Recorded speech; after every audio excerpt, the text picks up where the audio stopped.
Hey, what's up, everyone? You are watching the My Comic Book Journey podcast. I'm your host, Kennedy, and pretty much we're going to talk about My the Psychic Girl, Volume 2. So I just finished reading this, and all I can say is wow, wow. Uh, First thing I want to say is that usually when you read a story like this that is just so darn awesome, and I don't want to use the word ahead of its time, but usually in this day and age, when you have a very awesome series that is action based, a lot of drama and a lot of just really solid characters, most more than likely it's made to an anime. It receives an anime adaptation, or even a live action film adaptation.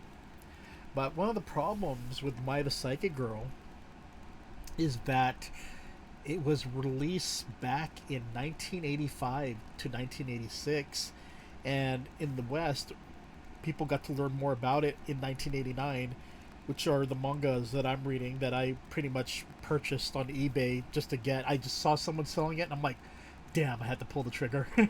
Rarely do you see My the Psychic Girl all 6 volumes on sale, and I forgotten how much I paid for it, but I knew I had to get it, right? So um, the fact that it was in consideration for a live action film, and the band the Sparks were very interested in trying to get it, have it, made into a musical or a live action film.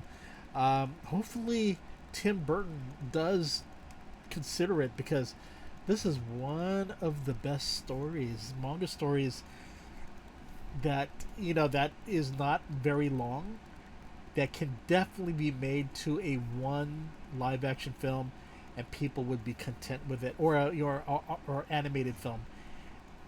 It's that good. So what do we have here? So just a little going back to explain what My the Psychic Girl is about.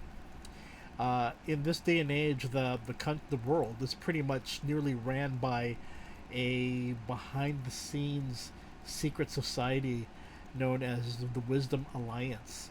So it's a secret organization that controls the world, but they don't have control over the United States or Russia. But they have control of everywhere else, including the police, uh, you know, pretty much surveillance on everybody. They could find somebody easy. They could use the police to capture someone and have them tortured. This group is really evil, but they say they do things for peace. And what they're trying to do now is they have been following 6 young kids, well, teens that have the power of what does it call it? Psych. Well, we know that there's telekinesis, but I don't want to use the word psychokinesis, but it's going through the book right here. It says here that from one of the guys, psychokinesis. Yeah, there are 5 kinds of ESP: telepathy, the ability to transmit thoughts mentally; clairvoyance, the ability to identify or reveal distant and concealed things; precognition, the ability to perceive what will happen in the future; postcognition, the ability to perceive events in the past; and finally, psychokinesis, the ability to move objects with the powers of one's will. And they are just pretty much trying to observe each of these kids who demonstrated well on these so-called tests, mental tests, but they know that these people have some sort of ability, and they're just waiting for it to be shown. Well, they started going in Japan. They started going after Mai, and uh, they enlisted this family, this powerful intelligence agency known as Kaeda, to capture Mai, or to first to watch over her. And when her father found out what they were trying to do, whisked her out to travel with her, and they headed out to the mountains where uh, he can explain to her about the family line, and then she learns right away that her special abilities that she has was passed down from her mother, and she's the last in the bloodline. It's a special power that can be used for good or evil, and the problem with Mai is that she has super strong powers. She's very powerful. She just doesn't know it, nor does she know how to control it. And because she's 14 years old, has a lot of emotions, certain thoughts can actually kill someone, or kill something. So she has to be careful, and her father has been trying to help her on that. But now that like the KNDY intelligence agency knows about her, he's trying to hide her away from them. But in the first volume, something happens, and she meets up with a college guy who knows what happens in the martial arts while up in the mountains, named um, Intetsu. And Intetsu pretty much smuggles her, not smuggles, but takes her to his college dorm room, introduces her to all the college dorm guys, and everyone's wondering why is this girl here? Why is there? And then she reveals her powers to all of them, what she has, and everyone is just shocked and floored. But they know that for someone with this sort of power, a government can use her for military uses, or something nefarious. So they want to protect her with their life, and Tetsu is trying to find out more about what happened to her father, and what happened to why are these people after her. So he pretty much goes to the KNDY intelligence agency, or actually, yeah, to the agency, and just trying to or actually her father's work, and just trying to find out from the employer about that. And he finds out that that the employer is trying to look for Mai as well, and there's just so much going on that he wants to hide her from these people, these evil people going after her. So that's one side of the storyline for Volume 2. But then you have the other side, and that is the fact that KNDY wants her, but they want her on the side of Japan.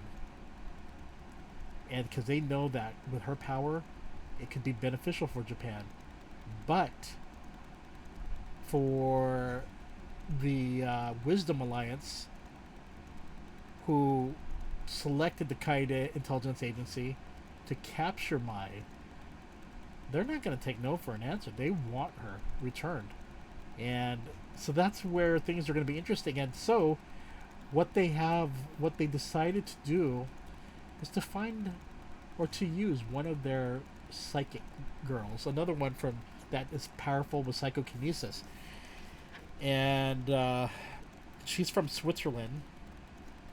And this person is, see here, her name is Garten, but let's see here.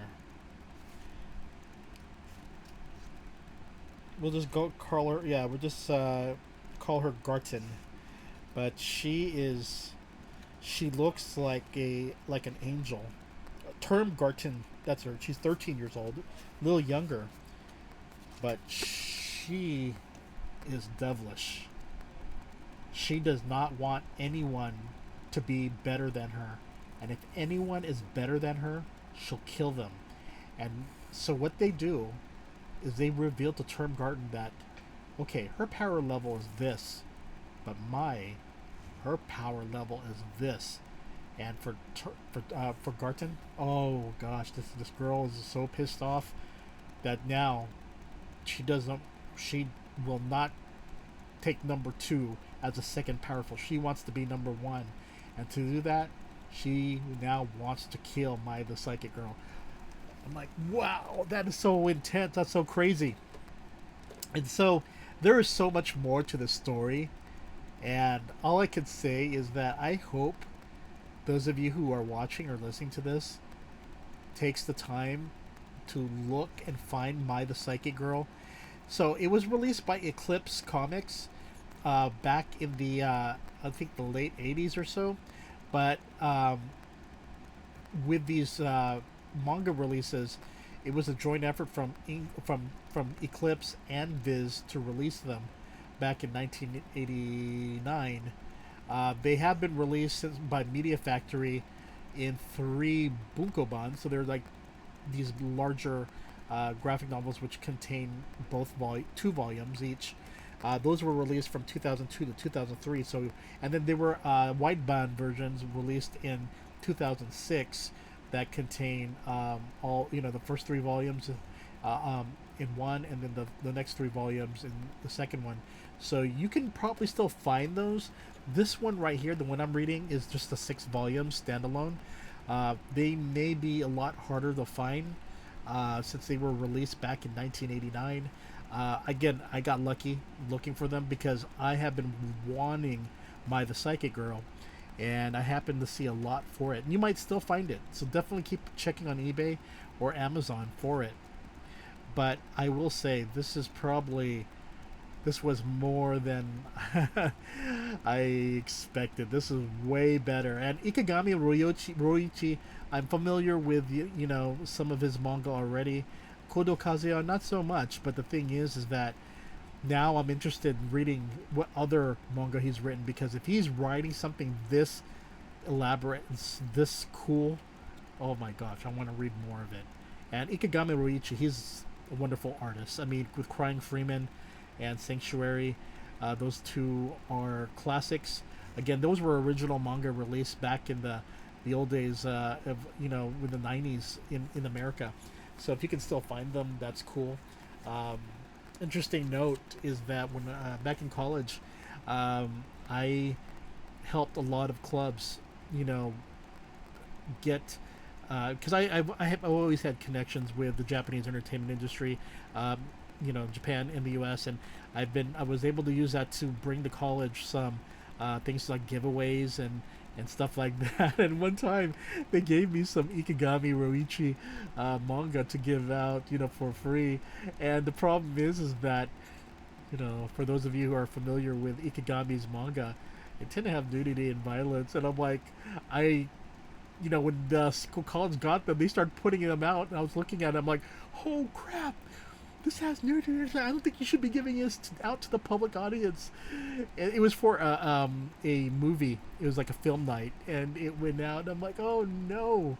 And I was just like, okay, I'm not gonna worry about it.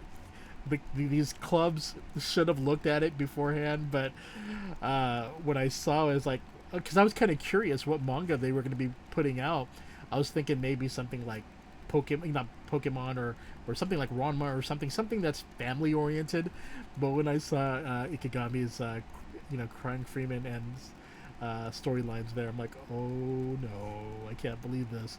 But it's a college setting, I guess you could say, more for adults. But movie night or festival night, a lot of families go to those. So I was just like, and I think I remember one parent's like, interesting comic books that they were giving out at this event. I'm like, yeah, kind of artsy, don't you think? That's all I can say.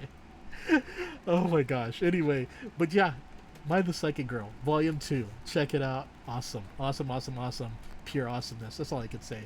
Okay, everyone, you take care, and I will see you later. Wink, wink, and